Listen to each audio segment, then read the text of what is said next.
नमस्कार साथियों, मेरे स्टडी IQ IPS में आप सभी का स्वागत है।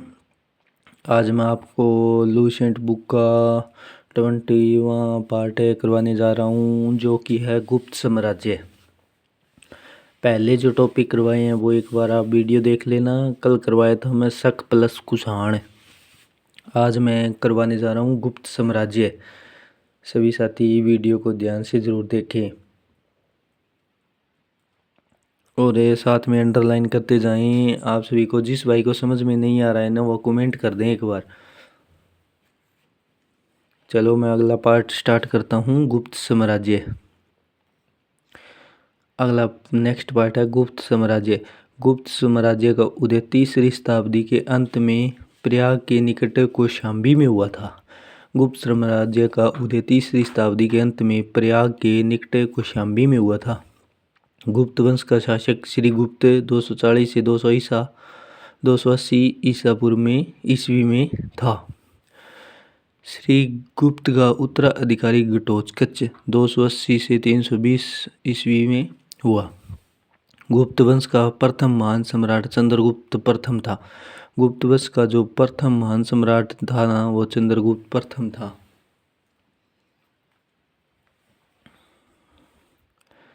यह 320 ईस्वी में गद्दी पर बैठ गया।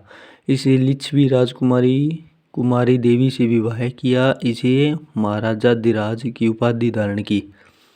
गुप्त संवत 319 से 320 ईस्वी की शुरुआत चंद्रगुप्त प्रथम ने की। चंद्रगुप्त प्रथम का उत्तराधिकारी समुद्रगुप्त हुआ, जो 335 ईस्वी में राजगद्दी पर बैठा। इसे आर्यवर्त ने 9 शासकों और दक्षिणावर्त के 12 शासकों को पराजित किया। इन्हीं विजयों के कारण इन्हें भारत का नेपोलियन कहा जाता है। चंद्रगुप्त को भारत का नेपोलियन कहा जाता है। समुद्रगुप्त का दरबारी कवि हरिसेन था, जिसने इलाहाबाद प्रशासित लेख की रचना की। समुद्रगुप्त विष्णु का उपासक था। समुद्रगुप्त ने अश्वमेध मेघकर्ता की उपाधि धारण की। समुद्रगुप्त संगीत प्रेमी था। ऐसा अनुमान इनके सिक्कों पर उनके वीणा वादक करते हुए दिखाया जाने से लगाया गया है।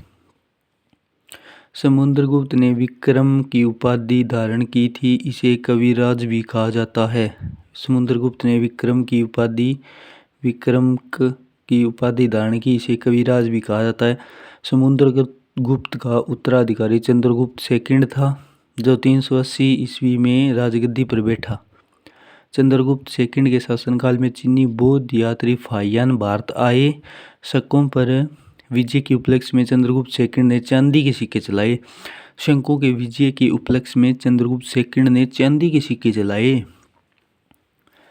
आगे नेक्स्ट पार्ट है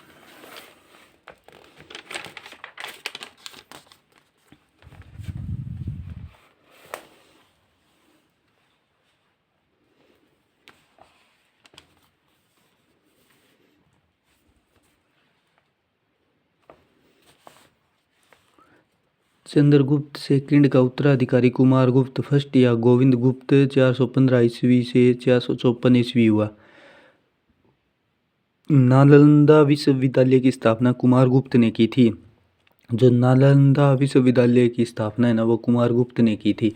कुमारगुप्त फर्स्ट का उत्तराधिकारी स्कंदगुप्त 455 से 467 ईस्वी में हुआ। स्कंदगुप्त ने गिरनार पर्वत पर स्थित सुदर्शन झील का पुनरुद्धार किया। स्कंदगुप्त ने पर्णदत्त को सौराष्ट्र का गवर्नर नियुक्त किया।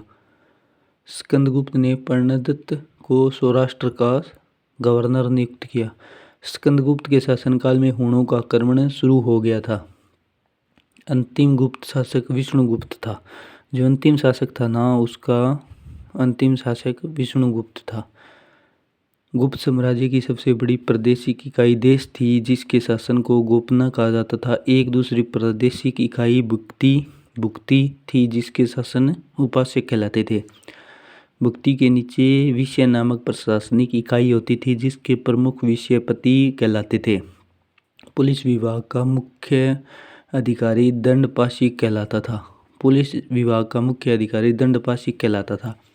पुलिस विभाग के साधारण कर्मचारियों को चाट एवं भाट कहा जाता था। चाट एवं भाट कहा जाता था। प्रशासन की सबसे छोटी इकाई ग्राम थी। ग्राम का प्रशासन ग्राम सभा द्वारा संचालित होता था। ग्राम सभा का मुखिया ग्रामीक कहलाता था एवं अन्य सदस्य महत्तर कहलाते थे।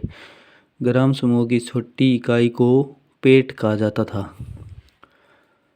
गुप्त शासक कुमारगुप्त के दामोदर ताम्रपत्र में भूमि बिक्री संबंधी अधिकारियों क्रियाकलापों का उल्लेख हुआ है। भू राजस्व कुल उत्पादन का 1/4 भाग से 1/6 भाग हुआ करता था।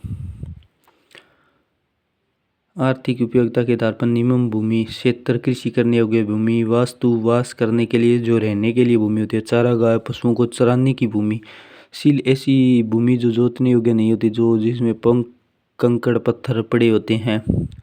अपहृत ऐसी भूमि जो जंगली होती थी, जिसमें सिर्फ जंगल हुआ करता था। गुप्तकालीन प्रसिद्ध मंदिर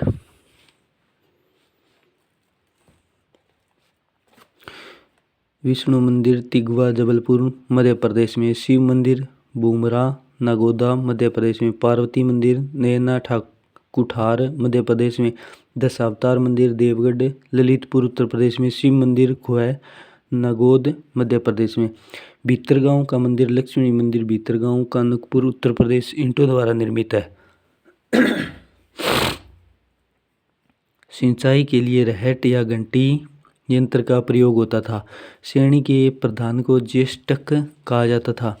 गुप्त काल में उज्जैन सर्वाधिक महत्वपूर्ण व्यापारिक केंद्र था। गुप्त राजाओं ने सर्वाधिक स्वर्ण मुद्राएं जारी की। इनकी स्वर्ण मुद्राओं को अभिलेख में दिनार कहा गया है। कायस्थनों का सर्वप्रथम वर्ण याज्ञवल्क्य स्मृति में मिलता है। जाति के रूप में कायस्थनों का सर्वप्रथम वर्ण औशन्यम स्मृति में मिलता है। विंध्य जंगल में सबर जाति के लोग अपने देवताओं को मनुष्य का मांस चढ़ाते थे। पहली बार किसी की सती होने का प्रमाण 510 ईस्वी में भानुगुप्त के एरन अभिलेख से मिलता है, जिसमें किसी भोजराज की मृत्यु पर उसकी पत्नी के सती होने का उल्लेख है। गुप्त काल में वेश्यावृत्ति करने वाली महिलाओं को गणिका कहा जाता था। वृद्ध वेश्याओं को कुटनी कहा जाता था। आगे नेक्स्ट पार्ट है। सभी साथी एक बार याद करते जाएं। आपको एक बार पढ़ लोगे ना तो भी आपको लूसेंट बुक याद करवा दूंगा, और जो आप एक बार पढ़ते जाओगे ना तो आपको समझ भी आती जाएगी।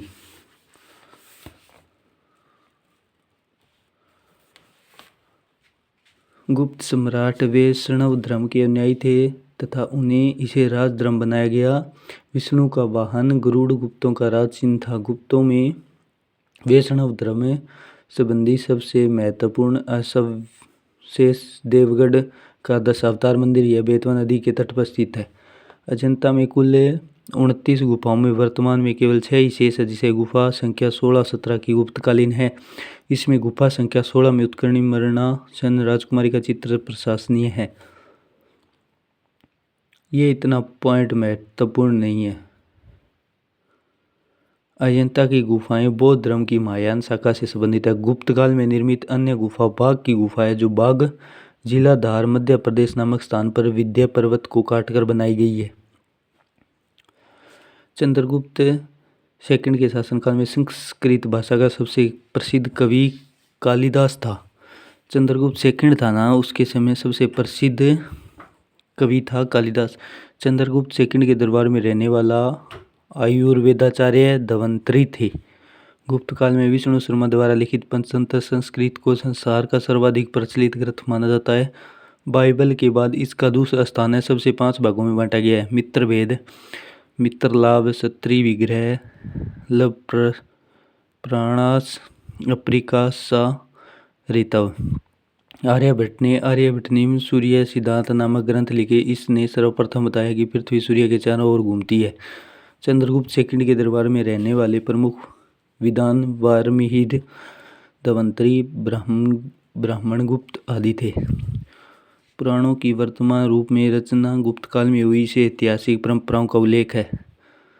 संस्कृत गुप्त राजाओं को शासकीय भाषा थी।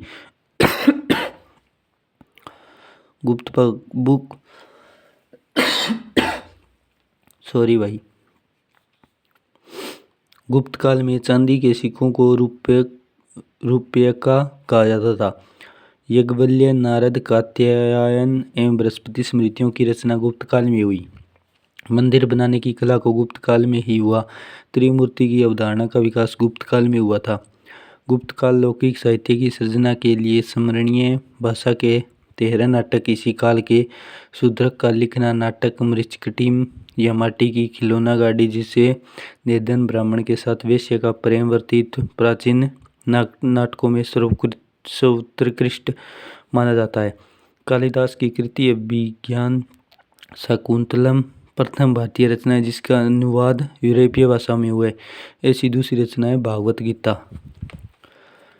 संस्कृत उपाधियों के कारण गुप्त काल को भारतीय इतिहास का स्वर्ण युग कहा जाता है। ये सबसे महत्वपूर्ण इंपॉर्टेंट है। संस्कृत उपलब्धियों के कारण गुप्त काल को भारतीय इतिहास का स्वर्ण युग कहा जाता है। ये था आपका गुप्त साम्राज्य।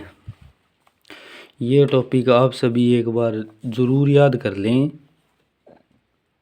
और मेरे साथ पढ़ते जाओ है ना। आपको एक बार वीडियो देख लिया करो आप, और बुक आपके पास होनी चाहिए। आपको याद करवाना मेरा काम है। एक बार आप लिख लो, जैसे से अंडरलाइन करते जाओ है ना साथ साथ में, तो भी आपको ये बुक 2 बार पढ़ने पर आपका क्वेश्चन एक भी नहीं छूटेगा। मैं गारंटी से कहता हूँ आपको लूसेंट बुक याद करवाना मेरा काम है। चाहे मेरे को कितनी वीडियो बनानी पड़े मैं बनाऊँगा और आपको लूसेंट बुक याद करके दिखाऊँगा। सभी साथी वीडियो को ज़्यादा से ज़्यादा शेयर करें और सपोर्ट करें। धन्यवाद।